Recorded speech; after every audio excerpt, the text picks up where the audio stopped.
Hi guys, I'm Orma901, and today I'm going to talk about Galactus, Fantastic Four, Guardians of the Galaxy, and Cosmic Powers.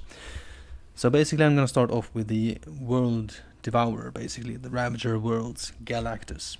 So his original name was actually Galan. He was born in the previous universe, just as he was, it kind of wasn't a battle, just as he was about to collapse.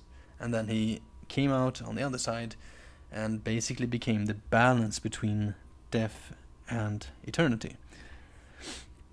So he is obviously a very powerful creature, you know this. He eats worlds.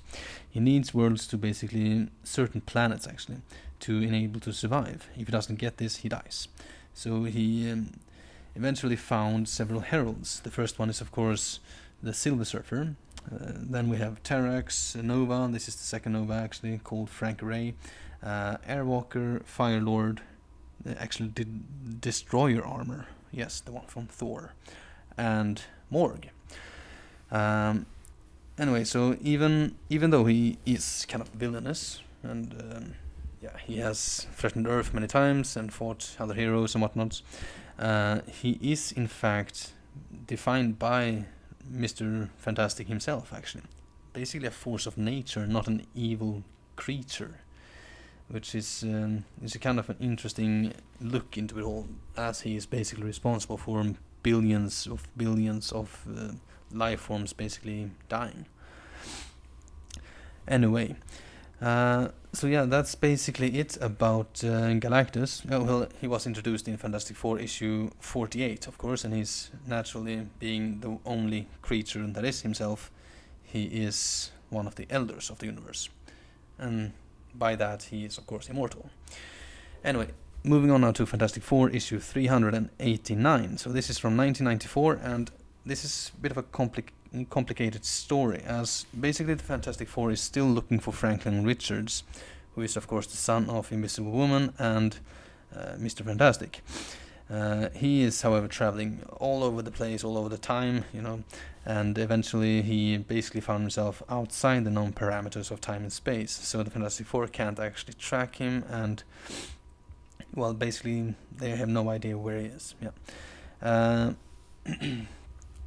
Anyway, Uatu, the Watcher, he basically he needs to talk to the Fantastic Four, and he needs them to realize just the danger that is actually happening at this time, or whatever. Anyway, so he sends off a signal with Franklin Richards' signature, basically life signature or whatever, into a distant future. And the Fantastic Four, this time featuring Invisible Woman, the Submariner, Ant-Man, and the Thing. This is of course because Human Torch decided to stay home, basically to be a father to his egg at this time. Anyway, they go off into the future. There's a very dystopic, very basically an apocalypse in a way. Everything is overgrown. There's basically a new form of humans, who are of course afraid of them, as they are basically seen as evil. And eventually they find actually the Four Freedoms Plaza, which is of course their headquarters in their now present time. So they manage to enter, and there they find Uatu, who basically warns them that they might actually ruin the future if they don't listen to him. And we will of course find out why in the next issue. Moving back to Human Torch and Lyja. Lyja is of course Laser Fist, or basically the Skrull mother to the Human Torch's egg child. Anyway, they basically need to protect their egg from the Collector, who is of course after the egg, as it's very unique. The egg is of course believed to be a hybrid between Skrulls and humans, which has never been before.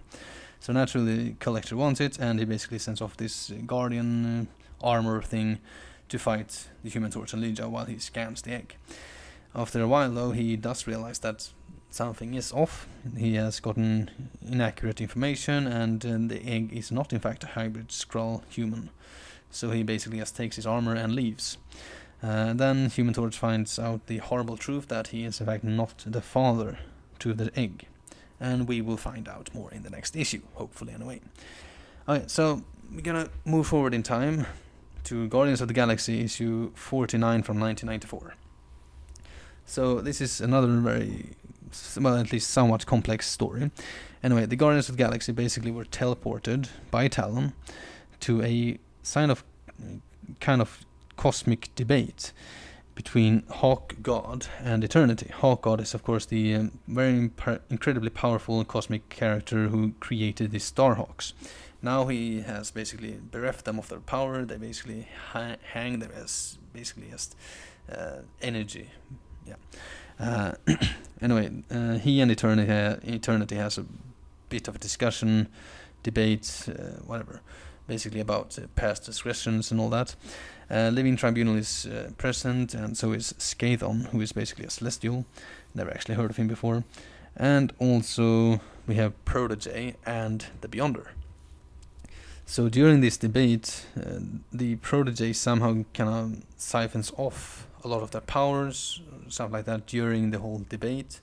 Not entirely sure how this actually happened, as it's not really explained, but he then became the most powerful creature in the entire universe, the one above all. So that's gonna be interesting in the next issue. Anyway, going back to Talon, just a bit sidestepping here, and he is basically trapped by Mephisto and Malevolence in Hell, being tortured. So again, more on this later on. So we're gonna jump over now to the last issue. This is from 1994 yet again, with Cosmic Powers, issue 4. So in this issue we basically focus on Legacy with Genis. He is, of course, the son of Captain Marvel, the original Captain Marvel, Captain Marvel, the Kree soldier. Marvel is, of course, dead. He was killed by cancer while fighting Nitro. He basically got this cancer from a gas container he was using to basically trap Nitro. Anyway, now Legacy wants revenge for his father's death, so he manages to track down Nitro down to Hala. It's basically just a ruin now after the Shi'ar and Kree war. Anyway, he finds Nitro and they fight, and eventually they basically get into this Kree museum, and he sees his father's suit and actually a quote, very useful quote actually. And basically he realizes that he can't kill this guy. No matter how much he needs to do it, he can't. So he basically just beats him and brings him over to Titan to make him a prisoner there. When he gets back to Titan, however, he finds Jack of Hearts there, this superhero, who in the previous issue actually fought Thanos and Terrax, but lost. Anyway, he's there to ask for help against Thanos and Terrax to save his very good friend Ganymede. Legacy, of course, jumps to this straight away, and he wants to basically prove himself, and I don't think he really wants to be home. I don't think he wants to think about anything like that anymore. You know, he just wants to leave on an adventure. Anyway, so they leave, and we will find out more in the next issue what will actually happen there. So thank you all for listening. This is of course the end of this episode, naturally. All of this is, of course, Marvel's and DC's creations. I'm basically just telling a story. Do subscribe if you like this, and thank you all for listening, and stay safe.